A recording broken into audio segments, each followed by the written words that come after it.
इस वीडियो का लक्ष्य किसी भी संस्था को प्रमोट करना नहीं है, बल्कि किसी संस्था विशेष में प्रयोग की जाने वाली मनोवैज्ञानिक प्रविधियों को सामान्य जनमानस के बीच में लाना है, ताकि वो बगैर किसी संस्था से जुड़े हुए भी व्यक्तिगत रूप से उच्च स्तरीय मनोवैज्ञानिक विधि को अभ्यास में ला करके अपने जीवन को सार्थक, सफल और शांतिमय बना सके। आदरणीय ऑडियंस, आज के इस वीडियो में ब्रह्मा कुमारी संस्थान द्वारा सिखाई गई विद्या के मनोविज्ञान को समझेंगे कि ब्रह्मा कुमारी जो संस्थान है उसमें किस प्रकार की विद्या सिखाई जाती है, उसका मनोविज्ञान क्या है, जिससे व्यक्ति के जीवन में शांति और स्थिरता आती है। और आप ऑब्जर्व किए होंगे कि काफ़ी सारी महिलाएं ब्रह्मा कुमारी संस्थान से जुड़ी हुई हैं और काफ़ी सारे पुरुष भी जुड़े हुए हैं। तो ये जो जुड़े हुए लोग हैं स्त्री और पुरुष के रूप में, ये अपने अंदर किस प्रकार की मनोवैज्ञानिक सामर्थ्यता का विकास करते हैं उसे समझने का प्रयास करेंगे। और मैं चाहूँगा कि मेरे दर्शक इसके मनोविज्ञान को गहराई से समझें। गायत्री मंत्र पे आप लोगों ने काफ़ी अच्छा रिस्पॉन्स दिया, काफ़ी अच्छे तरीके से समझा, लेकिन इसे भी समानांतर रूप से समझते चले तो आप ज़्यादा चेतना के स्तर पे, ज्ञान के स्तर पे, अनुभविक ज्ञान के स्तर पे ज़्यादा विकसित हो जाएंगे। देखिए, ब्रह्मा कुमारी संस्थान द्वारा जो विद्या सिखाई जाती है ना, उस विद्या का एकमात्र सार है, या कहें तो एकमात्र मनोविज्ञान ये है कि अपने चेतन मन को परम चेतन मन से ये लोग जोड़ने की कला सीख चुके हैं। और इसके लिए ये लोग प्रार्थना का सहारा लेते हैं, मैनिफेस्टेशन का, सकारात्मक मैनिफेस्टेशन का सहारा लेते हैं। ध्यान से इस पूरी मनोवैज्ञानिक प्रक्रिया को समझिएगा।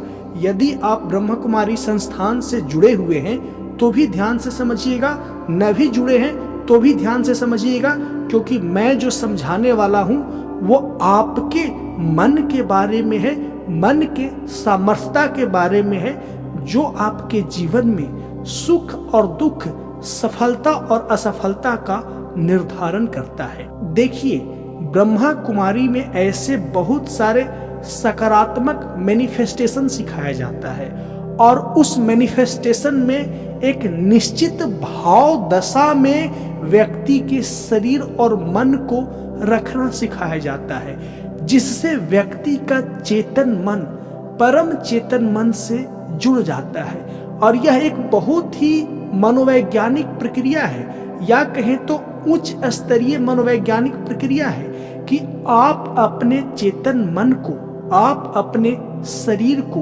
एक निश्चित भाव आवेग में रखेंगे और उस वक्त कुछ सकारात्मक सुझाव या सकारात्मक मैनिफेस्टेशन देंगे, और यह प्रक्रिया निरंतर चलती रहे तो आपका जो चेतन मन होगा ना, वो परम चेतन मन से संबंध स्थापित करने का आदी हो जाएगा, या आपका चेतन मन परम चेतन मन से अस्थायी रूप से संपर्क स्थापित कर लेगा।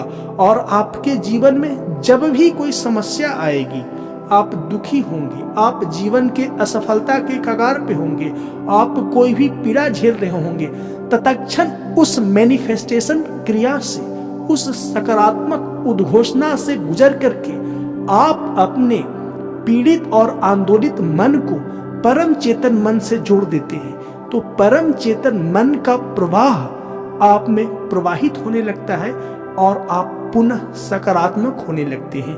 तो ब्रह्मा कुमारी जो संस्थान है, इसका पूरा का पूरा मनोविज्ञान यही है। और सरल से शब्दों में कहें तो ये लोग प्रार्थना की ऐसी कला डेवलप कर लिए है ना, कि अपनी चेतन मन को उस परम चेतन से जोड़ना सीख लेते हैं। और ये प्रार्थना की कला है, इसको इतने बार मल्टीपल टाइम दोहरा लिए है ना, कि इनका चेतन मन एक तरह से आदी हो गया है, आदत लग गई है चेतन मन को परम चेतन मन से जुड़ जाने का। और परम चेतन मन वही है जो सूर्य को, चंद्रमा को, तारों को, आपके नस नालिका में जो रक्त प्रवाहित हो रहे हैं उसे, आपकी हृदय की धड़कनों को, आपके मस्तिष्क में न्यूरॉन में जो गति प्रदान कर रहा है, न्यूरॉन में जो इलेक्ट्रिसिटी का प्रवाह कर रहा है, जिससे विचार चल रहे हैं, वो सब परम चेतन मन के माध्यम से ही चल रहा है। अर्थात जो व्यक्ति के नियंत्रण से परे है, या कहें तो व्यक्ति का नियंत्रण भी परम चेतन से ही चल रहा है। तो सोचिए, आप अपने छोटे से लघु, परेशान, खंडित, विखंडित और दुखी मन को उस परम चेतन मन के हाथ में सौंप देते हैं, तो परम चेतन जो मन होता है आपके चेतन मन के खंडित स्वरूप को, दुखी आवेग को तुरंत रिपेयर कर देता है। आपने देखा होगा कि ब्रह्मा कुमारी संस्थान में जो भी फीमेल है, जिनके चेहरे पे एक स्थिरता दिखता है, जिनकी वाणी में एक स्थिरता दिखता है, वो कुछ अलग नहीं है, वो एक विशेष मनोवैज्ञानिक प्रक्रिया द्वारा अपने चेतन मन को परम चेतन मन से स्थापित करने की कला का ही परिणाम है। और वो मनोवैज्ञानिक प्रक्रिया है प्रार्थना।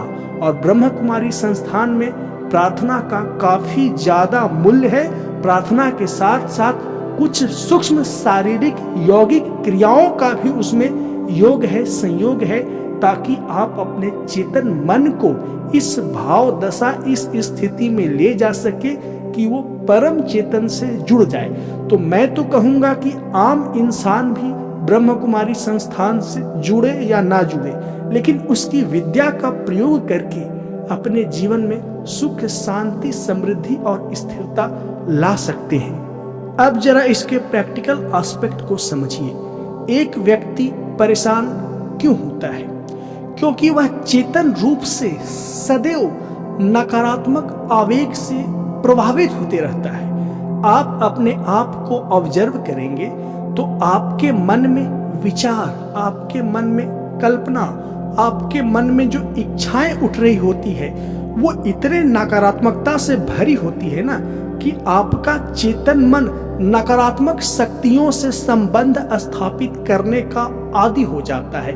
इसीलिए आपके जीवन में दुख, पीड़ा, असफलता, मृत्यु और न जाने कितने प्रकार के नकारात्मक चीज शामिल हो जाते हैं, क्योंकि आपका मन नियमित अभ्यास के माध्यम से, और वो अभ्यास क्या है? सदैव नकारात्मक चीजों के बारे में कल्पना करना, विचार करना, इच्छा करना, और कल्पना, विचार और इच्छा तीनों संयोग करके, तीनों संयुक्त होके आपके व्यवहार को नकारात्मक दिशा में लेके चला जाता है, जिससे आपकी पूरी कायनात का संबंध उस डार्क एनर्जी या कहें तो नकारात्मक ऊर्जा से संबंधित होने का आदी हो जाता है। इसलिए सदैव आपके जीवन में दुख, पीड़ा और अभाव बनी रहती है। तो ब्रह्म कुमारी संस्थान में इसी जो आदत लगी है आपके चेतन मन को नकारात्मक ऊर्जा से जोड़ने की, उसे सकारात्मक ऊर्जा से जोड़ने के लिए प्रार्थनाएं सिखाया जाता है, सकारात्मक मैनिफेस्टेशन सिखाया जाता है, और इस प्रार्थना और मैनिफेस्टेशन को और प्रभावकारी बनाने के लिए कुछ सूक्ष्म यौगिक प्राणायाम की प्रक्रिया सिखाया जाता है। इसका बस इतना ही मनोविज्ञान है, लेकिन जो भी इसमें विद्याएं शामिल हैं, विधियां शामिल हैं, वो सच में प्रभाव डालती है। आगे आने वाले मैं वीडियो में हर एक चीज को अच्छे से विश्लेषण करके आपको मनोवैज्ञानिक तरीके से, व्यवहारिक तरीके से समझाऊंगा, नहीं अनुभव करवाऊंगा। इसलिए इस वीडियो को लाइक कर दे, इस चैनल को सब्सक्राइब कर दे। मिलते हैं नेक्स्ट वीडियो में। वीडियो को देखने के लिए धन्यवाद।